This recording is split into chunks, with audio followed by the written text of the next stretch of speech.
Today we're going to tackle a classic, super counterintuitive idea from one of the most famous books on project management ever.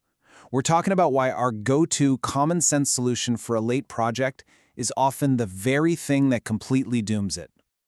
But we're going to start in a pretty weird place, a restaurant in New Orleans from the 19th century. Now, what on earth could a chef from more than 100 years ago teach us about running projects today? Well, as it turns out, a whole lot.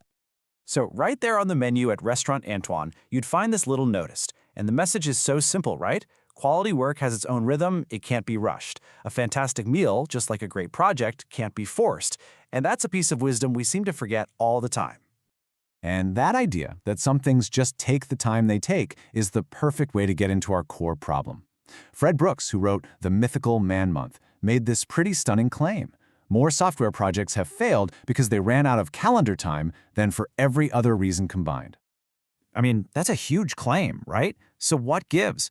Why does this happen over and over and over again? Why are we so consistently bad at guessing how long things are actually going to take? Well, Brooks breaks it down into 5 key failures. First, we're just way too optimistic. Second, we mix up effort with actual progress, and that's the big myth we're going to unpack. Then, we often don't have the guts to defend our realistic estimates, we do a terrible job of tracking how we're doing, and then the big one, when things start to slip, we make the worst mistake of all, we just throw more people at it. At the very heart of all of this is this deep-seated optimism. Brooks says that programmers get to work with this amazing, tractable medium. It's pure thought.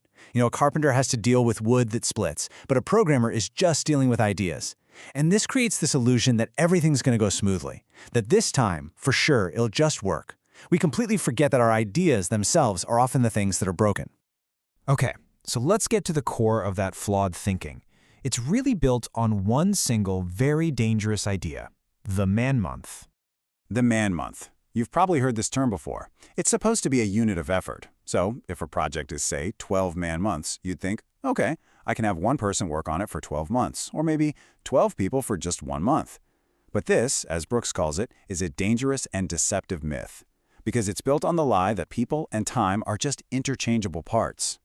And this quote just hits the nail on the head. Sure, your payroll, the cost, might be the same. 1 person for a year, 12 people for a month, the salary cost is the same. But the amount of actual stuff you get done, the progress, that's a totally different ballgame. To really get why, just think about 2 different kinds of jobs. Some things, like reaping a field of wheat, are what you'd call perfectly partitionable. You add more people, the job gets done faster. Simple. But so many other tasks just don't work that way. And Brooks gave the all-time best analogy for this. A baby takes 9 months to be born, no matter how many women you assign to the task. Some things just have their own sequence. And believe it or not, it actually gets worse. For those complex projects, when you add more people, you're also adding 2 huge hidden time sinks. You've got to train all the new people, and then there's the massive overhead of just keeping everyone talking to each other. And that communication cost is where things just go completely off the rails. It doesn't just grow, it explodes. I mean, think about it. 2 people, that's 1 line of communication. Simple. Add a 3rd person, and now you have 3 communication channels to manage. Add a 4th, you're already up to 6. The growth is exponential, and that effort to keep everyone in sync very quickly eats up any benefit you thought you were getting from the extra help. All right, so we've got the theory down. Now let's watch what happens in the real world when we ignore all this and make that disastrous but incredibly common move when a project starts falling behind. So picture this, you've been there, right? The deadline is creeping closer, you just missed a major milestone, the pressure is on. What does every traditional management playbook tell you to do? You add more people. Of course! It feels like you're doing something. It looks like decisive action. It is the most intuitive, natural response in the world. And it is almost always dead wrong. And that leads us to maybe the single most famous, most mind-bending law in all of project management. An idea so powerful, they named it after the guy who wrote it. Adding manpower to a late software project makes it later. This is Brooks's law. Plain and simple. The time you burn getting the new people up to speed, and the time everyone loses managing that explosion of communication, it ends up costing you more time than you gain from the extra help. Your original team has to stop what they're doing to onboard the newbies, and the whole project just grinds to a halt. Brooks had this amazing term for it, a regenerative scheduled disaster. The project falls further behind because you added people. That delay, of course, panics the managers, who then feel the need to, you guessed it, add even more people. It's a death spiral. The analogy he uses is it's perfect. You see a fire, and your instinct is to throw liquid on it.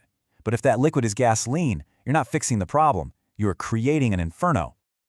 Okay, so if throwing more people at the problem is a total disaster, what are you supposed to do? How should we be thinking about this stuff from the very beginning so we don't fall into this trap? Well, Brooks laid out this really simple rule of thumb for scheduling. He said you should spend about a third of your time just on planning and design. Only a sixth of the time goes to the actual coding, and then a full half of the schedule needs to be saved for testing and fixing things. Just look at that. The part we always think of as the work, the coding, is by far the smallest piece of the puzzle. Now think about that for a second. That totally flips the script on how most people plan things. Most schedules are wildly optimistic about testing. But by setting aside a full 50% right from the start, you're just being realistic. You're admitting that, yeah, things are going to go wrong. And accepting that reality up front is what helps you avoid those horrible, surprise delays at the very end of a project, when the pressure is at its absolute worst.